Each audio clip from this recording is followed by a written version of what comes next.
तुकाराम महाराज उपदेश करत असताना बोलतात, चिंता करू नका, न करावी चिंता. ज्या अर्थी चिंता करू नका म्हणतात त्या अर्थी चिंता करणारा वर्ग तुकोबारायांसमोर असला पाहिजे. कोण चिंता करतो,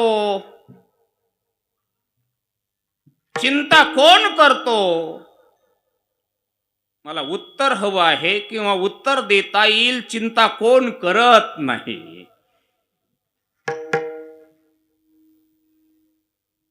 सर्व चिंता करतात. पामर चिंता करतो, साधक चिंता करतो, संत चिंता करतात, देव चिंता करतात. प्रथमतः हे पटणार नाही तुम्हाला, पण ऐका. संसाराची चिंता करतात ते पामर, आपल्या स्वतःच्या उद्धाराची चिंता करतात ते साधक, जगाच्या उद्धाराची चिंता करतात ते संत, आणि संतांची चिंता करतात ते भगवंत. विठ्ठला विठ्ठला.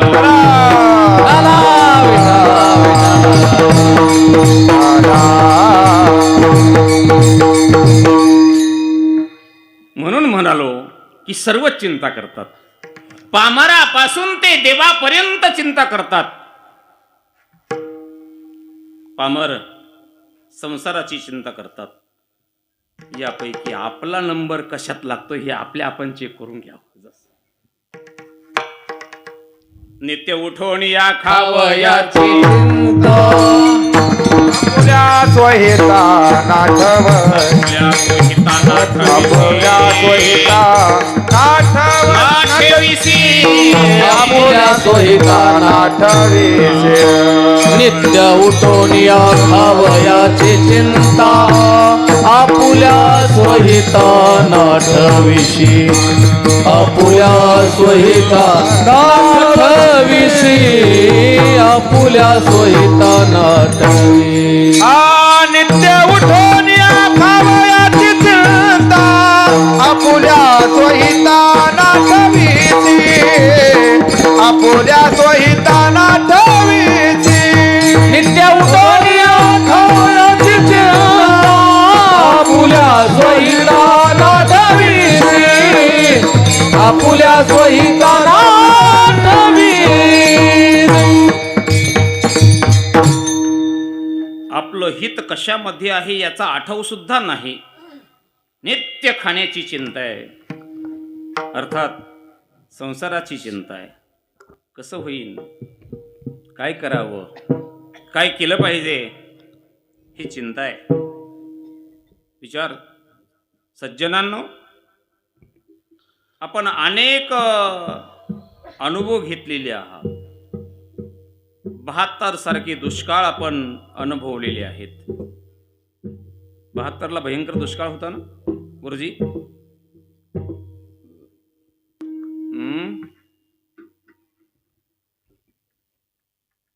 त्याचं स्मरण करू नये. तो अनुभवलाय मी. आपला हा खारीचा वडा, त्याच्या पलीकडून रस्त्याच्या पूर्वेला 2 मोठे आंबे होते. तिथं मी स्वतः बराचसे खाल्लेले आहेत. त्या 72 मध्ये दिवस निघायच्या अगोदर सुरू करायचं, आणि एक बराच झाल्यानंतर, दोघा भावांनी एक बराच खाल्ल्यानंतर मग त्या गाडीची वाट पाहायची. ती सुकळी येत होती. सुकळी, बरोबर आहे ना, सुकळी. असा दुष्काळ पडला. एका चांगल्या घराण्यामध्ये एक 10-12 माणसाचं कुटुंब आहे. लागोपाठ दुसऱ्याही वर्षी दुष्काळच पडला आणि मुलगा चिंता करू लागला. आईच्या लक्षात आलं, विचारवंत आई. आई म्हणते, बाळा, तुझ्या चेहऱ्यावरचा तेज जरा कमी दिसत आहे रे. बाळाच्या डोळ्यातून पाणी आलं. आई, खरंय का बरं? चिंता वाटत आहे. आपल्याकडं धान्य एवढं शिल्लक आहे, आपल्या घरातील व्यक्तींना दार कसं ते माहिती नाही. आणि हे धान्य आपल्याकडं एक 10 महिने पुरण्यापुरतं धान्य आहे. पण पुढे काय काय करू सांग. आईने विचार केला आणि सांगितलं, त्या गोदावरीच्या काठावर एक झोपडी बांधून एक महात्मे राहतात. त्यांच्या भेटीला जा, दर्शनला जा. पण जाताना रिकाम्या हाताने जाऊ नकोस. रिक्त पानीर न गच्छेत. राजानाम देवतां गुरुम. काहीतरी शिदा घेऊन जा. तो इथून पायी गेला आणि जाताना शिदा घेऊन गेला सोबत. शिदा म्हणजे गव्हाचं पीठ आहे, डाळ आहे, गूळ आहे, तेल आहे, असं घेऊन गेला. जाता जाता प्रवासामध्ये उशीर झाल्यामुळे दुपारी 1:30-2चा सुमार होता. गेल्यानंतर तो शिदा खाली ठेवला आणि त्या महात्म्यांना वंदन केलं. आणि तो शिदा हातात घेतला आणि त्यांच्याकडे असा हात केला. म्हटले, काय आहे ते? शिदा आहे, शिदा. आईने सांगितलं, रिकाम्या हाताने जाऊ नको, शिदा घेऊन जा. म्हणून शिदा आणलेला आहे. त्यांनी झोपडीमध्ये धर्मपत्नी होत्या, त्यांना आवाज दिला, ओ जी. त्या भक्ताने शिदा आणलेला आहे. आईसाहेब उठून आल्या 2 पाऊल पुढे आणि हात जोडले आणि आपल्या स्वामींना म्हणाले, मालकाला म्हणाले, मालक, दुपारची आपली दोघांची जेवणं झालेली आहेत, तेव्हा आता शिदा नकोय. काय? दुपारची आपली दोघांचंही भागलेलं आहे, शिद्याची गरज नाही. तेव्हा हे सज्जनग्रस्त म्हणतात, आईसाहेब, उद्यासाठी लागेल ना? आईसाहेबांनी उत्तर दिलं, उद्याची चिंता नाही, उद्याची चिंता नाही. याला जे उत्तर हवं होतं ते मिळून गेलं. जे उद्याची चिंता करत नाहीत, आपण 10 महिन्याच्या पलीकडची चिंता करतो. न करावी चिंता. मग जे अशी संसाराची चिंता करतात त्याला पामर म्हणतात. विठाला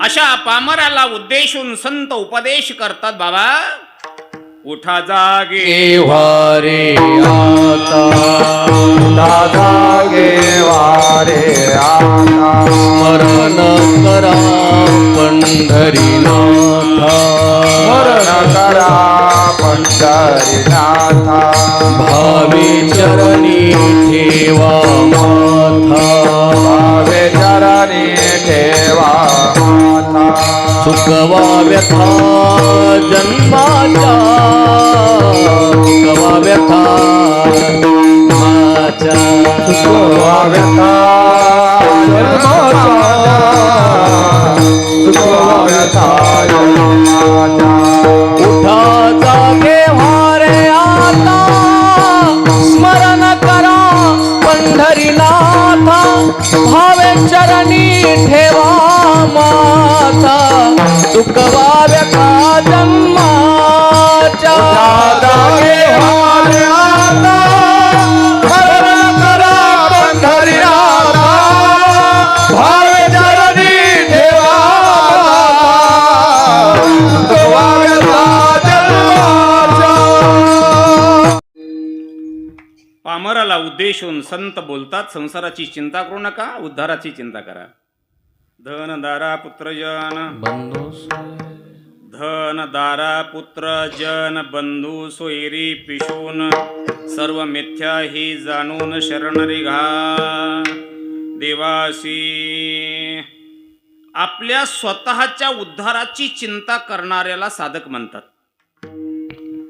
स्वतःच्या उद्धाराची चिंता करणाऱ्याला साधक म्हणतात. काय मी उद्धार पावेल, अरे उद्धार पावेला, काय कृपा करील नारायण, काय कृपा नारायण.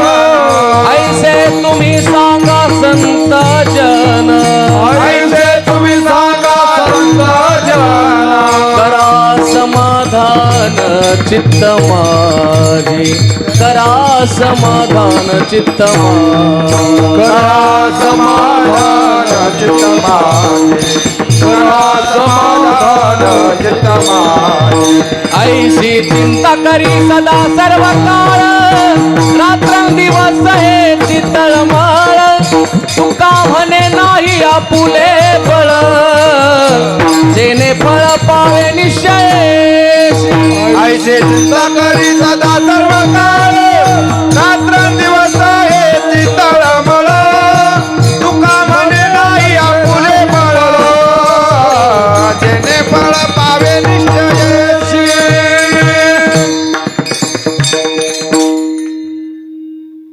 नाटाच्या अभंगावधी तुकोबराय साधकाची अवस्था सांगतायत. काय मी उद्धार पावीन, ऐशी चिंता करी, काय कृपा करील नारायण, ऐशी चिंता करी. ऐसे तुम्ही सांगा संत जन, पण संत जन सांगतील की नाही ऐशी चिंता करी. काय हे खंडईल कर्म, कर्म खंडित होईल की नाही ऐशी चिंता. ही ऐशी चिंता सगळ्या चरणांना लावून घ्या. चिंता वाटते,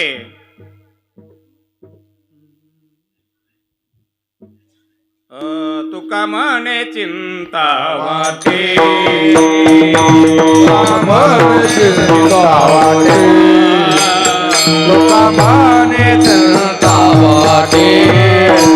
तुका म्हणे चिंता वाटे, तुका म्हणे चिंता वाटे, तुका म्हणे चिंता वाटे.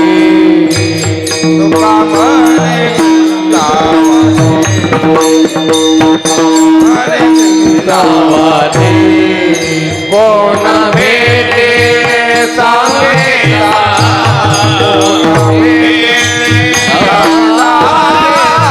देवा कृपा करेल मला, देवा कृपा करेल मला.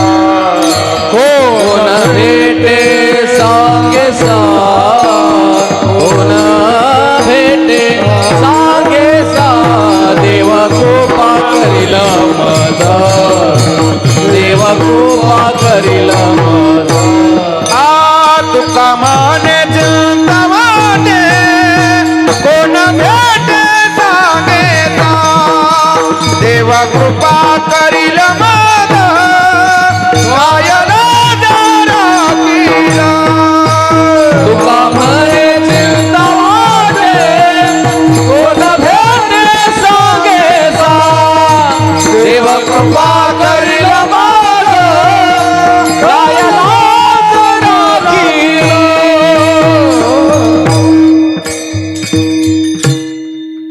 आपल्या उद्धाराची चिंता करणाऱ्याला साधक म्हणतात. पण आमच्या गुरुवर्यांच्या भाषेमध्ये बोलू, हा अप्पलपोटी आहे. आपलेच फक्त चिंता करणारा आहे, पण चिंता करणारा आहे तो उद्धाराची, तो साधक आहे. या साधकाला उद्देशून तुकोबराय बोलतात, चिंता नका करू, भवसागर रता अरे करी तसा चिंता, अरे करे तसा चिंता. पहिलं उभा दाता कटी कर ठेवूनिया, पहिलं उभा दाता कधी करा ठेवू, पहिलं उभा दाता कधी कर ठेवूया. भवसागर तरता कार्य करी तसा चिंता, पहिलं उभा दाता कटी कर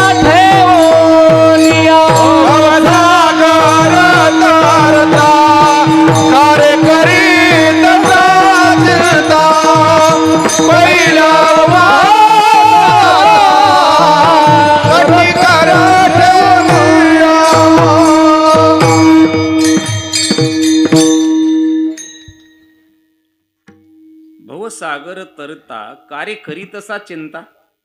हा चिंता करतो ना साधक, तुकोबाराय बोलता चिंता करू नका. पहिलं उभा दाता कटी कर ठेवणी त्याची पायी घाला मिठी, म्हणून न करावी चिंता.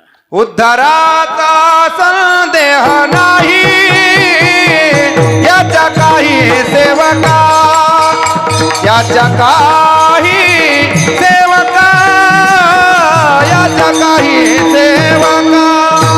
उद्धाराचा संदेह नाही याच्या काही सेवका, याच्या काही सेवका, याच्या काही सेवका.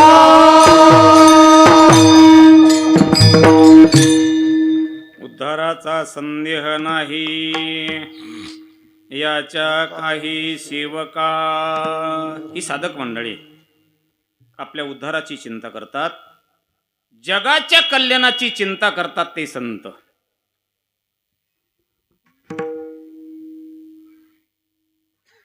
बुडता हे जन न देखवे डोळा, हे तो कळवळा म्हणूनिया, हे तो कळवळा म्हणूनिया. उडत हे जन न देखवे डोळा, हे तो कळवळा म्हणूनिया, हे तो कळवळा म्हणूनिया. बुडत हे जन न देखवे डोळा, हे तो कळवळा म्हणूनिया, हे तो कळवळा. उडत हे जन न देखवे डोळा, हे तो कळवळा म्हणूनिया, हे तो कळवळा.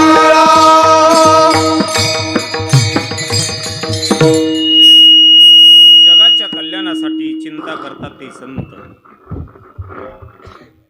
द्वापार युगाचा शेवट, उद्या कलियुगाला प्रारंभ होतो आहे आणि आज द्वापार युगाचा शेवटचा दिवस आहे.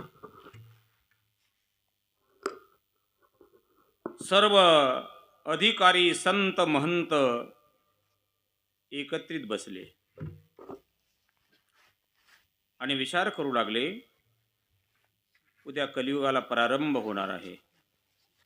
हा संधिकाल अर्थात हा पर्वकाल आहे. पण विचार विनिमय करत असताना सर्वांच्या समोर एकच विचार, संत एकांती बैसली सर्वही सिद्धांत शोधिली, ज्ञान दृष्टी अवलोकिले, सारांश काढिले निवडून तीक श्रीहरीचे नाम. कारण ध्यायन कृते यजन यज्ञैहि द्वापारे अर्चयन, यदाप्नोति तदाप्नोति कलौ तत् हरिकीर्तनम. कृतयुगामध्ये ध्यान धारणा करून जे फल प्राप्त होत आहे ते फल त्रेतायुगामध्ये यज्ञ यागादिक करून प्राप्त होत होतं. आणि जे फल यज्ञ यागाने प्राप्त होत होतं तेच फल द्वापार युगामध्ये पूजा अर्चा करून प्राप्त होत होतं. पण कलियुगामध्ये मात्र हा सर्व मानव समाज, कलियुगाला उद्या प्रारंभ झाला तर याच्या आयुष्यावरच 1-0 कमी होणार आहे. म्हणजे द्वापार युगामध्ये या मानवाचं आयुष्य 1000 वर्षाचं होतं. 1000 वर्षाचं होतं. ते कलियुगामध्ये 1-0 उडाल्यामुळे 100 वर्षाचं राहिलं. एवढं कमी झालं. मग यांचं कल्याण कशाने होईल हा विचार सर्वांच्या समोर आला. आणि त्या संत महात्म्याने चिंतन करून, सर्व शास्त्राचं चिंतन करून सार निवडलं ते भगवंताचं नाम. संत जगाच्या कल्याणाची चिंता करतात. भक्त शिरोमणी पुंडलिकराय मातृपितृ सेवा करत असताना परब्रह्म परमात्मा पुंडलिकरायांच्या त्या पुण्य बलाने सेवा बलाने संतुष्ट होतात आणि भक्त शिरोमणी पुंडलिकरायांना दर्शन देण्यासाठी येतात. पुंडलिकराय आई वडिलांची सेवा करण्यामध्ये मग्न आहेत. भगवान येऊन हाक मारतात, पुंडलिका. कोण? मी भगवान. थांबा जरा देवा, सेवा चालू आहे. आई वडील झोपलेले आहेत आणि त्या आई वडिलांचे चरण माझ्या मांडीवर आहेत. जर ते बाजूला करावेत तर त्यांचा निद्राभंग होईल. थोडं थांबा. भगवान थांबले. काही कालाने परत आवाज दिला, पुंडलिकराय जी, मी तुम्हाला काही देण्यासाठी आलेलो आहे. पुंडलिकराय बोलतात, देवा थोडं थांबा. कुठं थांबू? कुठं थांबू? हा, एखाद्या आलेल्या अतिथीचा मान सन्मान करणं हे आपलं कर्तव्य असतं. त्या आश्रमामध्ये अशी एक वीट पडलेली होती. ती वीट, काही विटा पडलेल्या होत्या, त्यापैकी एक वीट अर्जुन महाराज, की जी वीट इंद्र शापित झालेला आणि जड वीट होऊन पडलेला होता, नेमकी तीच वीट पुंडलिकरायांच्या हाताला आली आणि पुंडलिकाने अशी फेकली, या विटेवर उभा राहा. इंद्र शापित, इंद्र वीट होऊन पडलेला, पण शाप मिळाला होता पुंडलिकरायांचा हात लागल्यानंतर आणि भगवंताचे चरण लागल्यानंतर तुझा उद्धार होईल. आणखी पाठीमागे नाही जायचं मला त्या इतिहास सांगण्यामध्ये, एवढं फक्त असू द्या. मग विटेवर उभा राहा म्हटल्यानंतर भगवंताला विटेवर उभा राहण्यासाठी आपले चरण सम ठेवावे लागले ना. विटेवरी हे चरण सम ठेवावे लागले. समचरण सरोजम. पुंडलिकरायांकडे दृष्टी आहे. करता करता कंटाळा आला, पण पुंडलिकराय बस म्हणेनात. शेवटी हात कमरेवर ठेवल्या गेले आणि विचार केला, खरंच मानावं त्याला. पुंडलिकराय जी, भगवन किती वेळ थांबू? माझ्या आई वडिलांची निद्रा भंग होऊ नये म्हणून थोडं थांबा. आई देव मिळाल्यानंतर सुद्धा आई वडिलांची निद्रा भंग होऊ नये म्हणून देवाला थांब म्हणणारे पुंडलिकराय. म्हणजे आई वडिलांपेक्षा अधिक किंमत देवाला नाही, देवापेक्षा अधिक किंमत असं लावा आई वडिलांना. प्रसन्न झाले भगवान आणि म्हणाले, काय इच्छा आहे मागून घ्या माझ्याकडून. पुंडलिकरायांना काय इच्छा माझ्याकडून मागून घ्या. मला असं वाटतं त्या पुंडलिकरायाच्या ऐवजी जर मी असतो तर म्हणालो असतो, गुरुजी मला मुख्यमंत्री बनवा. पण मी नव्हतो ना तिथं. काय इच्छा आहे बोला. संतांचं अंतःकरण. त्यांनी सांगितलं, भगवान जे जे तुमच्या दर्शनाला येतील त्यांना त्यांना मुक्त करा. पंढरीची वारकरी ते अधिकारी मोक्षाची. पुंडलिका दिलावर करुणा करे विठ्ठली.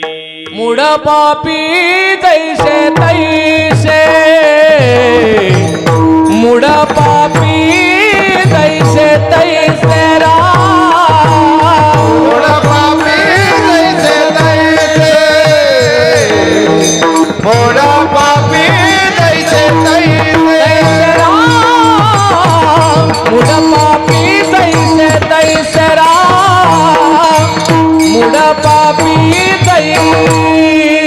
तैसे मूड पापी जैसे तैसे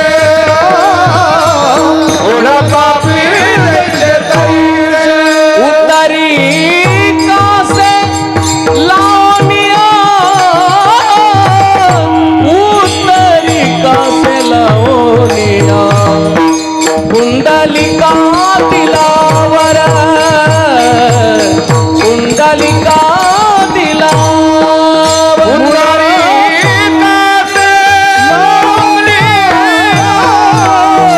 उतरी कासे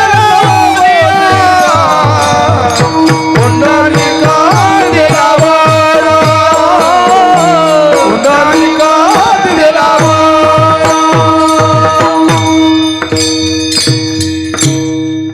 वा मूड पापी जैसी तैसी उतरी कासी लावणी. जगाच्या कल्याणाची चिंता करतात ते संत. पाप्यांचा उद्धार होईल, मुडांचा उद्धार होईल, आणि कशाने होईल याची चिंता संतांना आहे. योग्य अशी वेळ आली आणि त्या सर्वसामान्य तळागाळातील जीवांचा उद्धार करण्याची चिंता ज्या संतांना लागली होती, म्हणून जगाच्या उद्धाराची चिंता करणारे जे संत त्यांची चिंता करतात, संतांची चिंता करतात ते भगवंत. आणि भगवान तिथपर्यंत येतात आणि संतांची चिंता निवारण करतात. मूढ पापी जैसे तैसे तुका म्हणे खरी झाली एका बोली संतांच्या. देव त्यांची चिंता करतात, म्हणून चिंता देव करतात, चिंता संत करतात, चिंता साधक करतात आणि चिंता पामर करतात. तुकोबाराय बोलतात कोणीच चिंता करू नका अभंगाच्या पहिल्या चरणामध्ये. न करावी चिंता न करावी चिंता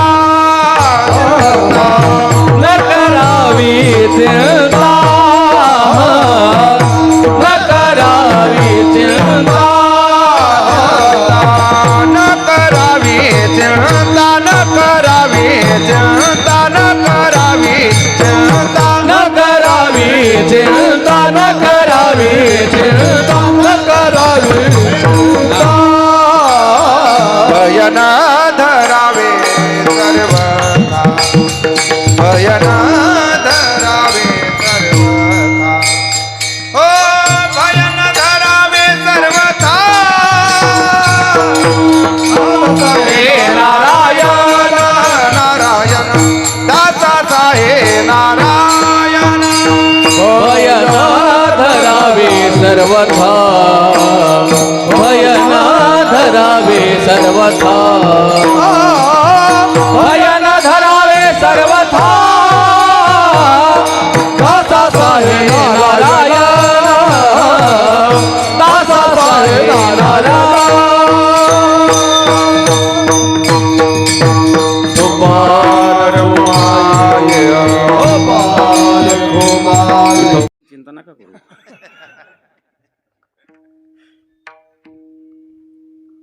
गावकरी काय म्हणतील ही सुद्धा चिंता मी करत नाही. विषय चिंतेचा चालू आहे ना, चिंतेचाच विषय चालू आहे ना. म्हणून आमचे गावकरी मंडळी, संयोजक मंडळी, लक्ष्मणरावजी, आमचे भाऊ, ही सगळी तरुण मंडळी, हरिभक्तीपरायण मंडळी, ह्या पूर्वीच्या जे माझ्या वयात माझ्यापेक्षा अधिक वयस्कर आहेत त्यांना चिंता वाटत होती. गेली 35 वर्ष झाली सेवा चालू आहे, पण पुढं कसं. मला चिंता नका करू पुढं असं. ही तरुण मंडळी खूप मोठ्या जोमामध्ये याच्यामध्ये सहभागी झालेली आहेत. आणि त्या तरुण मंडळींच्या अंतःकरणामध्ये सुद्धा जर चिंता येत असेल तर त्या तरुणांचं लक्ष इकडं येतो की हे पुढं आहेत आणखी चला. इथं चिंता करण्याचं कारणच नाही. म्हणून न करावी चिंता भय न धरावी सर्वथा. भीती न धरावे, भीती न धरा काय भय न धरावे. प्रत्येकाच्या अंतःकरणामध्ये भीती असते. कशाची कशाची. तुका म्हणे वाहे मरणाचे भय तुका म्हणे रावाये मरणाचे भय रक्षणा उपाय रक्षणा उपाय करुणी आसे म्हणे वाहे मरणाचे भय तुका म्हणे वाहे मरणाचे भय रक्षणा उपाय करुणी आसे करुणी आले रक्षणा उपाय करुणी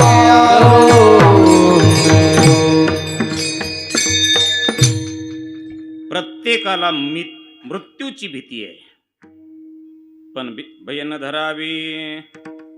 काय कारण आहे बरं भीतीचं कारण? भीतीची 3 कारणं सांगितली गेली शास्त्रात. स्वभिन्नता, स्वविरोधिता आणि स्वबलवत्ता. भीती कोणाला वाटते? आपल्यापासून जो भिन्न आहे, वेगळा आहे, त्याची भीती वाटते. हे पहिलं कारण आहे. पण इथे आपण सर्व भिन्न भिन्न भिन्न भिन्न विचाराचे आणि कर्माचे आहोत. मग एकमेकांपासून भीती वाटते का आता? नाही. मग इथं का नाही वाटत? त्याचं कारण आहे स्वभिन्नता आहे, पण स्वविरोधिता नाही. एकमेकांच्या विरोधात असतील तर भीती. हे दुसरं कारण आहे. भीतीचं कारण आहे स्वविरोधिता. पण हेही कारण तात्विक दृष्टीने चिंतन केलं तर कमी पडतं. मुलगा रात्रीच्या वेळेला एकटा शेतामध्ये निघाला. आई म्हणाली, रामभाऊ एकटा जाऊ नको बागा, तुझ्यावर टपलेले आहेत आपले विरोधक, कदाचित संधी साधून तुला मारण्याचा प्रयत्न करतील, विरोधकात आहेत ते. रंभवनी उत्तर दिलं, आई चिंता करू नकोस, ते जरी आपल्या विरोधामध्ये असतील तरी. तर आपल्या भाषेत बोलू, त्याची दोन्ही मनगट माझ्या एका हातात बसतात. म्हणजे माझ्यापेक्षा तो बलवान नाही. स्वबलवत्ता.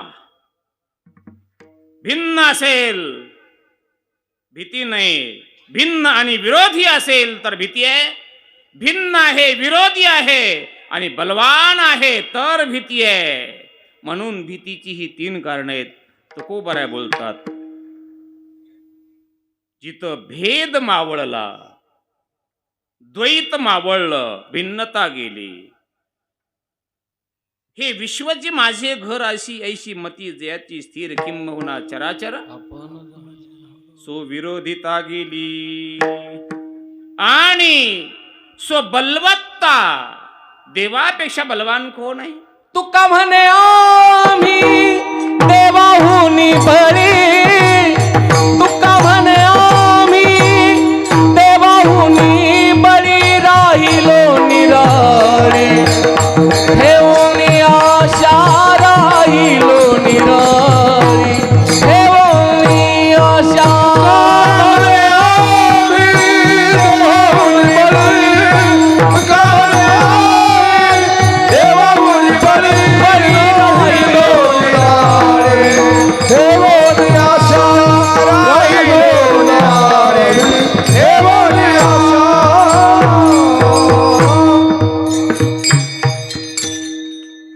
या जगामध्ये देव बलवान आहे. तुकोबाराय बोलतात, त्या बलवानापेक्षा मी बलवान आहोत, म्हणून आम्हाला भीती नाही. बळीयाचे अंकित आम्ही झालो बळीवंत. आम्ही झालो बळीवंत. आम्ही झालो बळीवंत. बळीयाचे अंकित आम्ही झालो बळीवंत. आम्ही झालो बळीवंत. आम्ही झालो बळीवंत. आपलं कर्तव्य हे आहे, या जगामध्ये बलवान जे भगवान आहेत ना, त्यांच्या अंकित होणं.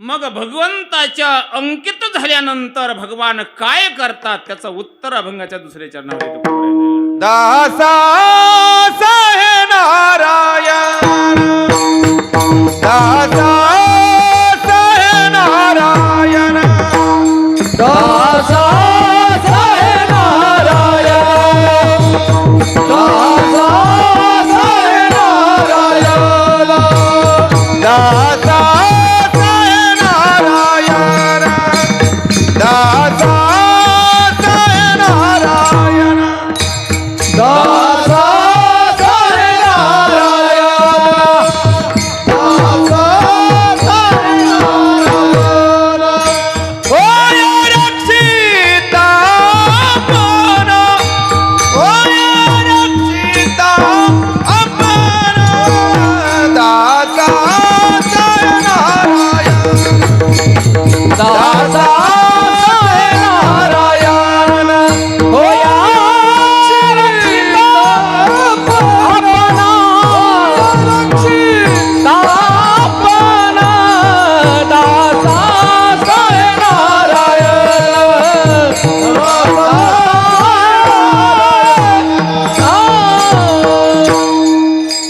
दासा साही नारायण. मोबाईलमध्ये दासा साही, गाथ्यामध्ये दासा सहाय्य. तुम्हाला कोणतं पाठ घ्यायचं ते घ्या. मोबाईल मधला जरा करेक्शन केलेलं नसतं, ते कळतं करेक्शन करायचं राहिलंय, पण ज्यांना कळतं त्यांना करता येत नाही. म्हणून आपण गाथा पाहून घ्यायचा असतो. गाथ्यामध्ये पाठ आहे दासा सहाय्य नारायण. भगवान परमात्मा दासांचं सर्वतोपरी रक्षण करतात. एक छोटासा प्रसंग आहे, भारतीय महायुद्ध प्रसंगी. 18 अक्षौहिणी सैन्य युद्धाच्या विजयाच्या अपेक्षेने समोरासमोर उभं आहे. कौरवांच्या बाजूने भीष्माचार्य सेनापती म्हणून पदभार स्वीकारलेला आहे आणि प्राणपणाला लावून विजय मिळविण्यासाठी प्रयत्न करत आहेत. पण पांडवांच्या बाजूने सैन्य कमी, पण भगवान आहेत. भगवंताचं एक अक्षौहिणी सैन्य म्हणजे नारायणी सेना सुद्धा कौरवांकडे आहे. वाटण्या झाल्या होत्या, या वाटण्या आजच होतात असं नाही, पूर्वीपासून चालू आहे. अर्जुन महाराज आणि दुर्योधन महाराज सहाय्यता मागण्यासाठी देवाकडे जातात. त्यावेळेला भगवान झोपलेले होते. झोपेत नव्हते, झोपलेले होते. कळेल ना वाक्य? झोपेत असणं वेगळं आणि झोपलेले असणं वेगळं. दुर्योधन महाराज गेले आणि विचार करू लागले, कृष्ण झोपलेला आहे, कुठं बसलं पाहिजे? महर्षीत आमच्या समोर. कुठं बसलं पाहिजे? मी राजा आहे आणि कृष्णाच्या पायाकडून कसं बसू? डोक्याकडून बसलं पाहिजे. ज्याच्या पायाकडून येते ते डोक्याकडे बसतात. माफ करा, हे लावलेलं आहे का वरी? तेवढं कट करा, नाहीतरी मी काही चुकीचं बोललो नाही. डोक्याकडून बसले. अर्जुन महाराज आले आणि बघू लागले, वा काय देवाची दया आहे, माझी जागा रिझर्व आहे. आली आणि बसले. न सांगता तुम्हा भगवान असे बसले, उठले आणि बसले. समोर कोण दिसला? अर्जुन. अर्जुना, कधी आलास? हे मागचं म्हणतं, कृष्ण अगोदर मी आलोय. बरं बरं, ठीक आहे ठीक आहे. दोघंही आलात होय. येण्याचं कारण सहाय्यता मागण्यासाठी. शब्द आहे सहाय्यता, सहाय्यता मागण्यासाठी. बर, तो त्याच्यासाठी. म्हटलं आता दोघं आल्यानंतर, आता एकाच वेळेला आल्यानंतर आता मग वाटण्या केल्या पाहिजेत. म्हटलं एक काम करा, माझी एक अक्षोहिणी सेना नाम नारायण सेना एका बाजूला आणि मी एकटा एका बाजूला. अगोदर मान देतो दुर्योधनाला. दुर्योधना, कोणती पाहिजे बोल, कोणता हिस्सा पाहिजे? तू एकटा हो, पण लक्ष कर, हातात शस्त्र घेणार नाही, हातात शस्त्र घेणार नाही. युक्तीच्या 4 गोष्टी सांगेन, ते विचारच सांगेन.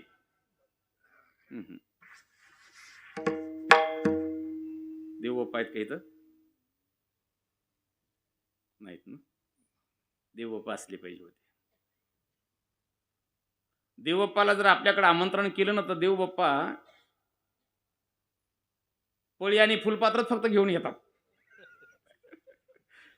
बाकी सगळं सामान यजमानाचं. दुर्योधनाला तुझा पळीन फुलपात्र आणणारा काय कामाचा? मला एक अक्षोहिणी सेना देऊन टाक. अक्षोहिणी सेना, ठीक आहे. अर्जुना, तुला जे खाली राहिलं असेल ते. जी माणसं मोठ्या मनाची असतात ते मागत नसतात, शिल्लक राहील तर ते आमचं. मान्य केलं. चला, युक्तीच्या 4 गोष्टी. युद्धाला सुरुवात झाली. करता करता भारतीय महायुद्ध चांगलं हातगाईवर आलं. आपल्या भाषेमध्ये बोलायचं म्हणजे, आता शास्त्राची भाषा थोडी वेगळी असते. चांगलं हातगाईवर आलं आणि 9वा दिवस संपला. सूर्यास्त झाला, युद्ध थांबल्या गेलं. दुर्योधनाला चेतावणी दिली. लक्षात आलं? तोंडाकडे लक्ष नका करू. चेतावणी दिली याने. त्याचं नाव नाही घ्यायचं म्हणून असं म्हणालो. याने, दुर्योधना, जी मामाश्री, मला असं वाटतं जोपर्यंत ते म्हातारा आहे ना, तोपर्यंत विजय तुला मिळेल शक्य नाही. मग बघ तुला काय करता येईल ते. बस एवढंच झालं. भरली हवा त्याच्यात. बसला रथात. 4-2 रथ मागं पुढं. भीष्माचार्य युद्धभूमीवरचा पोशाख काढून स्नान करून नित्यनेम करण्यासाठी तयार होते. तेवढ्यामध्ये दुर्योधन खाली उतरून गेला. सोन्याचं आसन बसण्यासाठी दिलं सेवकांनी आणि दुर्योधन जाऊन भीष्माचार्यांना हात जोडले. पितामह, माझी विनंती आहे, माझी विनंती ही आहे, आपलं वय झालेलं आहे तरी आपण राजी खुशीने, पुढचा शब्द नाही उच्चारत मी, तुम्ही समजून घ्या, राजी खुशीने राजीनामा द्यावा.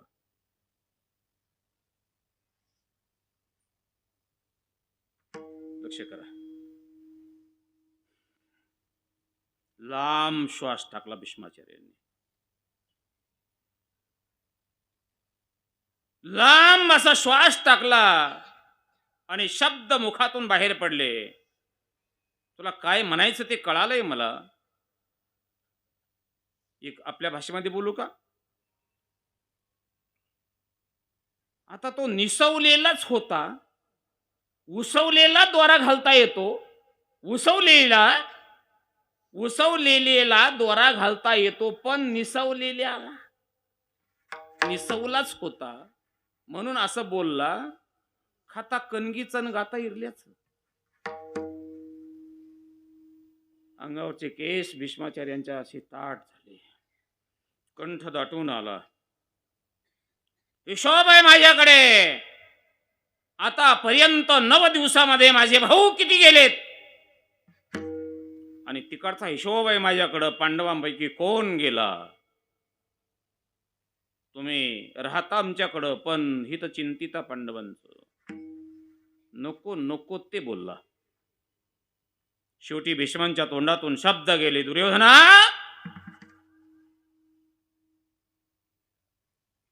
आज 9वा दिवस संपलेला आहे. होय, उद्या सूर्योदयाला युद्धाला प्रारंभ होईल. सूर्यास्तापर्यंत पांडव पृथ्वीवर दिसणार नाहीत. सूर्यास्तापर्यंत पांडव पृथ्वीवर दिसणार नाहीत. प्रतिज्ञा केली, पण तरी हा निसवलेलाच होता. दुर्योधनाने एक वाक्य परत उच्चारलं, तुमची प्रतिज्ञा ऐकली मी. उद्या सूर्यास्तापर्यंत पांडव पृथ्वीवर दिसणार नाहीत, पण दिसलेच तर. असा आदेश आला आणि भीष्मांच्या तोंडातून शब्द बाहेर पडले, सूर्यास्तापर्यंत पांडव पृथ्वीवर दिसणार नाहीत, दिसलेच तर हा भीष्म दिसणार नाही.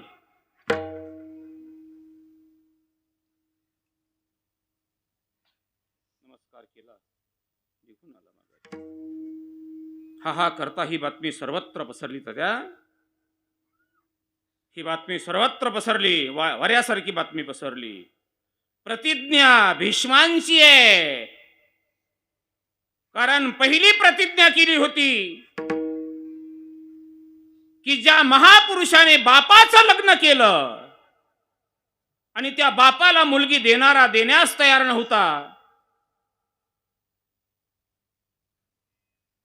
त्यावेळेला भीष्मांनी विचारलं, कारण काय? माझी मुलगी जर याला देऊ तर तू अगोदरच्या बायकोचा मुलगा आणि शास्त्र आज्ञेप्रमाणे, शास्त्र नियमाप्रमाणे राज्याचा पहिला अधिकारी तू असतील आणि माझ्या मुलीच्या मुलांना सेवक म्हणून राहावं लागेल. आता आता आता आता एवढं लांबचा विचार करताय? ऐका जरा, तुम्हाला जर एवढा लांबचा विचार मनामध्ये येत असेल तर मी शब्द देतो, मी तुझ्या मुलीच्या मुलालाच राज्य देईन. परत आणखी त्यांनी शब्द उच्चारले, तुम्ही सत्यवादी आहात, पण तुमची मुलं पुढे आणखी राजगादीचा हक्क सांगतील. त्यावेळेला भीष्मांनी सांगितलं, माझ्या मुलांची चिंता करू नका, यासाठी मी आजन्म ब्रह्मचारी राहीन. ही पहिली प्रतिज्ञा आहे. त्यानंतर दुसरी प्रतिज्ञा केली, उद्या सूर्यास्तापर्यंत पांडव पृथ्वीवर दिसणार नाहीत आणि पांडव दिसले तर हा भीष्म दिसणार नाही.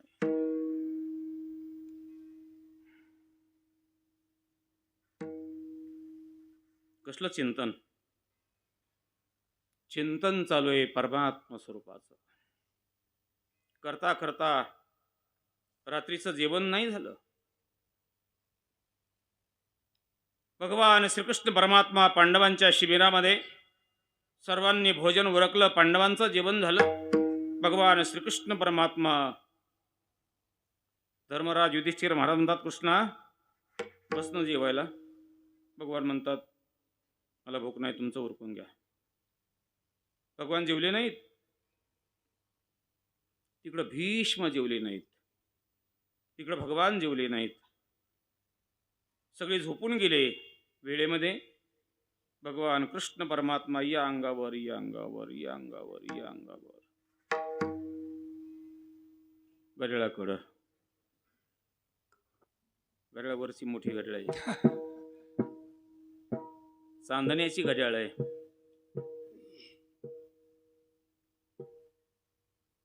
रात्रीचा 3रा प्रहर सुरू झाला. भीष्माचार्यांनी स्नान केलं आणि आत्मचिंतन करत बसलेत. इकडे आहे का, 3 प्रहर रात्र उलटून गेली. जगाच्या मालकाला झोप नाही, डोळ्याला डोळा नाही आणि पोटात भूक आहे पण अन्न घेण्याची इच्छा नाही. आले उठून, धर्मा जी झाली का झोप? होय, झोप लागली. होय. काही बातमी कळाली? कोणती देवा? भीष्मांनी प्रतिज्ञा केली? हा. काय? कोणाला? कृष्णाला मारण्याची प्रतिज्ञा कोणाला मारण्याची केली आहे? वा. पांडवांना. तरी पण झोप लागते. तरी पण झोप लागते. हो, कमाल आहे. काय कमाल आहे? कसं होईल ही चिंता नाही वाटत? कसं होईल उद्या ही चिंता वाटत नाही? धर्मराज युधिष्ठिर महाराज बोलतात, भगवन, चिंतन करणं आमच्या हातात आहे. तुमचं चिंतन करणं आमच्या हातात आहे. आणि विश्वास आहे जे तुमचं चिंतन करतात त्यांची चिंता तुम्ही करता म्हणून. आता तुझं कळेल ते करी, तारीशी तारीशी तरी तारी मारी, जवळी अथवा दुरी धरी घाली संसारी, अथवा नको शरण आलो नेन तपणे. बस. जगद्गुरु तुकोबराय बोलतात,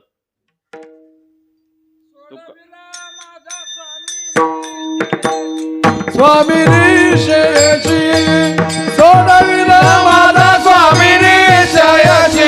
स्वामी विश्वास आहे माझा, आमचे स्वामी आम्हाला या संकटातून सोडवतील म्हणून. सोडवील माझा स्वामी निश्चयसी.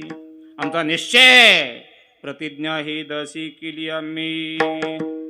तेव्हा भगवान चिंतातूर होतात आणि पटकन विचार करतात, वेळ कमी आहे, माझ्याकडे नाही त्यांच्याकडे सुद्धा. द्रौपदीला सांगितलं, कृष्णे चल बाई. भगवान द्रौपदीला घेऊन भीष्माचार्यांकडं. पण झिमझिम झिमझिम असा पाऊस येत होता. मार्गशीर्ष महिना होता आणि त्याही वेळेला मार्गशीर्ष महिन्यामध्येही पाऊस येत होता, तसा आताही येतो. तिला उचललं, खांद्यावर घेतलं, तिच्या डोक्यावर घोंगडीचा घोंगता टाकला आणि स्वतःच्या डोक्यावर घोंगडीचा घोंगता घेतला. झिमझिम झिमझिम पाऊस येत होते. आणि जाताना सांगितलं, बघ, भीष्म 4 वाजता उठतात आणि आत्मचिंतन करतात. आणि ते चिंतन करत असताना वृत्तीवर नसतात. आपला हरिपाठ जरी चालू असला तरी आपण चहाची आठवण करतो. ही आपली नामजपाची, ही आपली साधना करण्याची पद्धती. ते आत्मचिंतन करत असताना वृत्तीवर नसतात. विषयी विसर पडिला, अंगी ब्रह्मरस ठसा भला, माझी मज झाली अनावर वाचा, छंदया नामाचा. मग जायचं आणि नमस्कार करायचा. आणि नमस्कार करत असताना हातातील बांगड्यांचा आवाज येईल असे किंचित असे हलवायचे. बस. सोडलं नेऊन त्या तंबूमध्ये. द्रौपदीने नमस्कार केला पितामह भीष्मांना आणि बांगड्यांचा आवाज आला. नमस्कार करते, बांगड्यांचा आवाज आला. भीष्माने डोळे उघडले नाहीत. ते युद्धभूमीवर आहेत का राजवाड्यामध्ये आहेत याची खबरच नाही. आशीर्वाद दिला, सौभाग्यवती भव, अखंड सौभाग्यवती भव. द्रौपदीने बोलण्याला सुरुवात केली, पितामह, सायंकाळच्या वेळेला केलेली प्रतिज्ञा खरी का? ब्राह्म मुहूर्तावर दिलेला आशीर्वाद खरा? डोळेच उघडले. कोण? द्रौपदी. कंदील वात लावलेली होती, काय दिवा लावलेला होता आणि असं आणून सोडलेलं होतं. द्रौपदी, कोण आलाय सोबत? पाय भरलेले दिसत नाही चिखलाने, पाऊस येतो आहे. सोबत कोण आहे? हुजूर आणलेला आहे. कुठं आहे तो? अंगुली निर्देश केला. भगवान घोंगडीचा घोंगता डोक्यावर टाकून उभी होती बाहेर अंधारात. द्रौपदीने सांगितलं, हुजूर आणलाय. कुठे तो? उत्तर दिलं, सायंकाळच्या वेळेला केली प्रतिज्ञा खरी का आता दिलेला आशीर्वाद खरा, त्या हुजुराच्या मनात येईल ते खरं.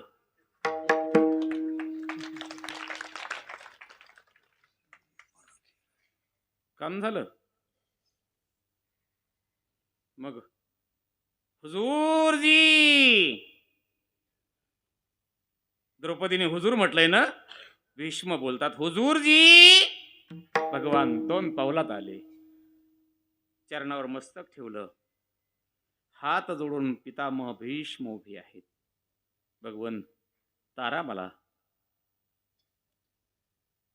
काय करू? याला धर्मसंकट म्हणतात. त्याला धर्मसंकट म्हणतात. त्यावेळेला भीष्माचार्यांनी प्रतिज्ञा केली होती ना, उद्या सूर्यास्तापर्यंत पांडव पृथ्वीवर दिसणार नाहीत, आणि पांडव दिसले तर हा भीष्म दिसणार नाही. भीष्मांनी युक्ती सांगितली, अर्जुनाला म्हणावं उद्या युद्धाला सुरुवात झाल्यानंतर शिखंडीला समोर कर आणि माझ्याशी युद्ध कर. शिखंडी जर समोर दिसला तर तो स्त्री नाही, तो पुरुष नाही, तो तृतीय पुरुष आहे. अर्जुनाने बरोबर तसं केलं. युद्धाला सुरुवात झाली. भीष्मांनी आपलं तोंड बाजूला केलं, भाता बाजूला केला, हात बाजूला केले. अर्जुनाचे बाण येत राहिले आणि भीष्म शरपंजरी पडले. सज्जनांनो, आमचे जगद्गुरु तुकोबरा बोलतात, दासा साह्य नारायण होय रक्षिता आपण. प्राणावर बेतलेली गोष्ट, पण सूर्य पूर्वेलाच उगवला पाहिजे असं कोण सांगत आहे? देवाच्या मनात येईल ते खरं. दासा साह्य नारायण. पण देवाला हे कळतं का? नलगी परिहार, नलगी द्यावा परिहार, काही योजावी उत्तर. खरंच कसं कळेल ही शंका सुद्धा मनामध्ये घेऊ नका. हे शेवटच्या चरणावर येतो. न धरावी शंका, शंका न धरावी शंका, शंका न धरावी शंका, शंका न धरावी शंका, न धरावी शंका, शंका